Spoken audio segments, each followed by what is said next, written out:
Hello and welcome to session 14 of our Series 7 exam overviews, brought to you once again by Passing Score, where you can get our apps that go into more detail at www.passingscorefinance.com. In this video, we'll be going over corporate bonds. There's a lot of different features with corporates, so let's dive right into it. Unsecured bonds can be high yield or junk bonds, which means they're not investment grade, but they do offer higher coupons to make up for that higher risk. Guaranteed bonds are also unsecured, but there's been some kind of pledge or guarantee by some related company, an affiliate or parent, or something like that, that will stand behind those bonds. On the other hand, we also have secured bonds.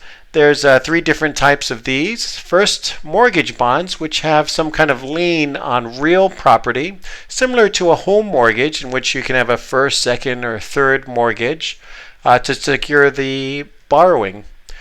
We also have equipment trust certificates. These are similar to our mortgage bonds, but instead of a real property, we have a piece of equipment, so usually something large and very expensive, and the trustee has the legal title to this equipment on behalf of the bondholders.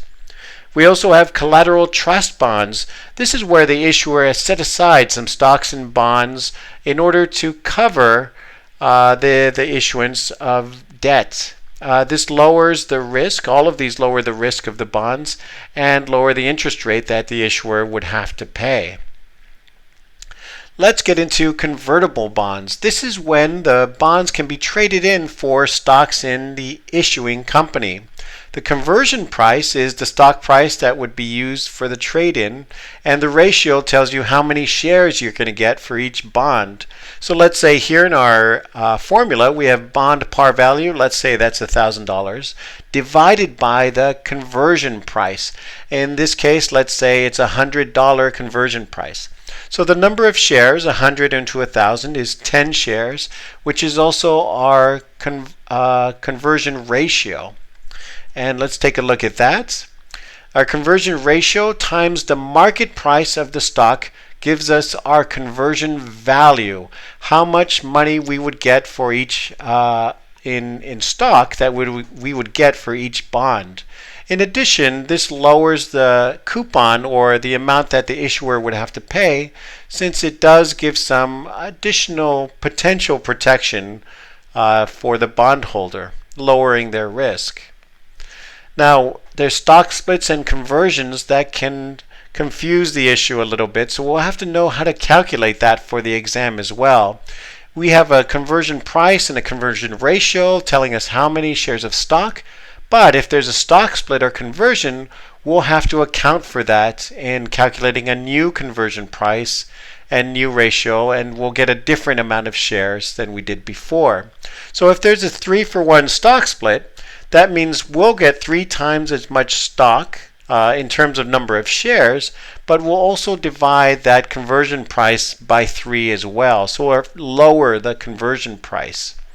It ends up being the same amount really, since that's the nature of a stock split or a conversion.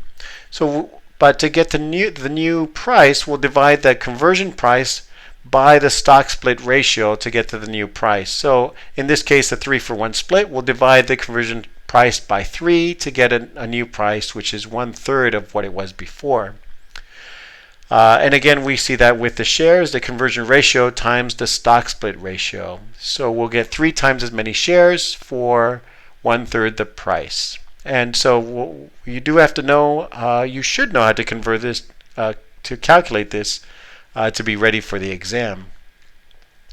Now there's also something called the conversion premium. This is telling you if the conversion value ends up being more, less, or the same as the current bond market price. If they are the same, we're at parity. There's no reason to convert if you're happy with holding the bond, but you can and you won't lose any dollar value. Now if the bond market price is higher than what you would get for the stock, the price, the bond I should say, is at a premium to the shares. And a discount means that the stock's worth more than the bond price. To calculate that, we'll use the bond market value minus the conversion price times the conversion ratio, and the result will tell you if you have parity, premium, or a discount. Now you might be asking, if you can buy the bond and immediately convert it, since the conversion value is worth more, well, why wouldn't you do that? Well, that's exactly what a lot of people do, and it's called convertible arbitrage.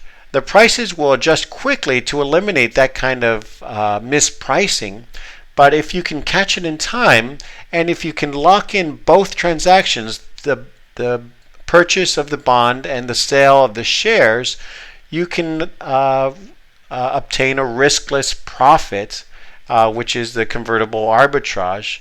You can buy the bond and convert it immediately. Now, you'll have to lock in both transactions at the same time in order to avoid any risk and do it while getting the right price. So it's not easy, but it is possible. An income bond is when a firm is really in trouble and they're going to only pay interest if they've made sufficient earnings, which will be specified. This is usually for firms that are in bankruptcy or in real trouble, and they're issuing these bonds, very conditionally on this interest. So the purchasers of the bond know that they're buying something that's pretty speculative. If the firm recovers and does very well, the bondholder can also do very well and make a large profit for taking that chance while the firm was having a hard time. A Eurodollar bond is any bond that's issued outside of the U.S. but denominated in U.S. dollars. So we have maybe a Spanish firm that has a lot of investors that want to hold U.S. dollar denominated bonds, so they'll accommodate them maybe to get a preferential interest rate and lock in some exchange rate, so maybe they can come out ahead. And so they can issue in U.S. dollars, and it has nothing to do with the SEC. It's outside of the U.S., so it's not registered. And eventually on the secondary market, those shares might show up in the United States, but they have to do so either 40 to 90 days after the issuance, depending on the kind of issuance. A Eurobond is a generic term. It doesn't have to involve euros, so keep that in mind. But a Eurobond is when one country is issuing a bond in a different currency, and it's a non-domestic currency. So if a U.S. company issues a bond in, let's say, Japanese yen, that would be considered a Eurobond. The issuer, the bond sale, where the bond is sold, and the currency can all be different. They don't have to be tied in together or the same currency. And those are considered Eurobonds. Again, don't get caught up with that name. Euros don't have to be involved in the transaction. A Yankee Bond is when a bond is issued in the U.S. by a foreign company. So in this case, it is registered with the U.S. since it is issued in U.S. to presumably U.S. investors. Everything's denominated in dollars. Just the firm happens to be a non-domestic, a foreign, non-U.S. company. That's a Yankee Bond. A yellow sheet is for OTC corporate bonds. It provides bid and ask quotations and gives information as to which brokerages can handle those types of bonds. These are published weekly on yellow paper, and that's why they're called yellow sheets. Now, accrued interest is something that you might have to calculate again for the exam for corporate bonds. Remember, we have a 360-day year, and the accrual is up to but not including the settlement date. This is the interest accrued from the last scheduled interest payment of the bond.